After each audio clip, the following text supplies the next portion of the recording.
ಓಪನಿಂಗಿಂದ ಎಂಡವರೆಗೂ full humorous ಇರುತ್ತೆ.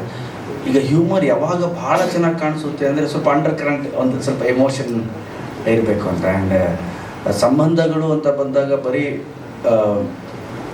ಒಂದು ಅಪ್ಪ ಮಗಳು, ಅಣ್ಣ ತಮ್ಮ, ಗಂಡ ಹೆಂಡತಿ, ಆ ಥರ ಒಟ್ಟಾರೆ ಸಂಬಂಧಗಳ ಬಗ್ಗೆ ಹೇಳಕ್ಕೆ ಹೊರಟಿದ್ದೀವಿ ಸರ್. ಒಟ್ಟಾದರೆ ಎಲ್ಲರೂ ಒಟ್ಟಾಗಿದ್ದರೆ ಎಷ್ಟು ಚೆನ್ನಾಗಿರುತ್ತೆ ಒಂದು ಫ್ಯಾಮಿಲಿ ಅಂತ. ಅದು ನನಗೆ ಬೆಸ್ಟ್ ಅನಿಸಿದ್ದು ಅದೇ ಪ್ರೀ ಕ್ಲೈಮ್ಯಾಕ್ಸು ಅದೆಲ್ಲ.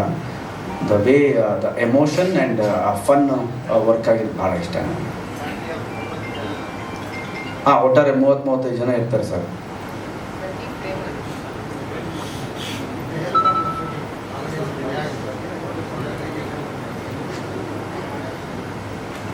ಗುಲ್ಮಾರ್ಗಲ್ಲಿ ಮಾಡಿದ್ವಿ ನಾವು. ಪಹಲ್ಗಾಮಲ್ಲಿ ನಾನು ರಾಮ್ ಸಿನಿಮಾ ಶೂಟ್ ಮಾಡಿದ್ವಿ. ಇದನ್ನು ಗುಲ್ಮಾರ್ಗಲ್ಲಿ ಶೂಟ್ ಮಾಡಿ good experience, very good experience ನನಗೆ. ಮೊದಲನೇದಾಗಿ ಶಿಲ್ಪಾ ಮ್ಯಾಮ್ಗೆ 2 ಸರ್ತಿ ಥ್ಯಾಂಕ್ಸ್ ಅಂತ ಹೇಳಬೇಕು.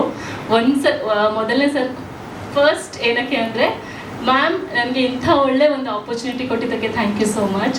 ಸೆಕೆಂಡ್ ಆಫ್ ಆಲ್ ಸಾರಿ, ನನ್ನ ಫಸ್ಟ್ ಟೈಮ್ ಗಣೇಶ್ ಸರ್ನ ಡೈರೆಕ್ಟಾಗಿ ನೋಡಿದ್ದು ಶಿಲ್ಪಾ ಮ್ಯಾಮ್ ನಿಮ್ಮಿಂದಾನೆ. ಸೊ ಗಣೇಶ್ ಸರ್ನ ನಾನು ಡೈರೆಕ್ಟಾಗಿ ನೋಡಿದ್ದು ನಿಜಾನ ಸುಳ್ಳ ಒಂದು ಗೊತ್ತಾಗ್ತಲ್ಲ. ಯಾಕಂದರೆ ಒಂದು ಟೈಮಲ್ಲಿ ಸರ್ ನೀವು ನನ್ನ ಕ್ರಶ್ ಆಗಿದ್ರಿ. ಇವಾಗಲೂ ಅಲ್ಲ, ಇವಾಗಿಲ್ಲ, ಸಾರಿ. ಸೊ ಇವ್ರ ಸರ್ ಮತ್ತೆ ಮ್ಯಾಮ್ದು ಮದುವೆ ಆದಾಗ ನಾನು ಸ್ಕೂಲಲ್ಲಿದ್ದೆ. ಆವಾಗ ಮದುವೆ ಆಯಿತು, ಸರ್ ಏನಕ್ಕೆ ಮದುವೆ ಆದ್ರು ಇಷ್ಟು ಬೇಗ ಅಂತ ಅನ್ಕೋತಾಯಿದ್ದೆ. ಅಷ್ಟು ದೊಡ್ಡ ಫ್ಯಾನು ನಾನು ಮತ್ತು ನನ್ನ ಅಣ್ಣ ಸರ್ದು. So thank you so much ma'am. ನನಗೆ ಇದು ತುಂಬ ಒಳ್ಳೆ ಆಪರ್ಚುನಿಟಿ.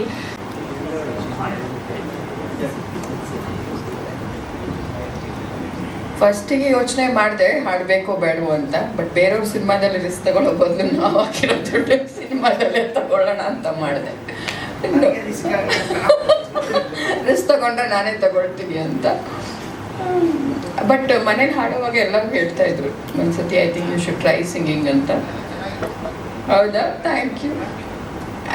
I will. ಹಾಂ, ಮತ್ತೆ ಬೇರೆ ಸಿನಿಮಾಗೆ ಆಡಕ್ಕೆ ಆಫರ್ ಬಂದಿದೆ ನೋಡಿ. ಅವ್ರನ್ನ ಕೇಳಿ ನೀವು, ಅವ್ರು ಹಾಡಿಸ್ಬೇಕು ನನಗೆ. ಎಲ್ಲ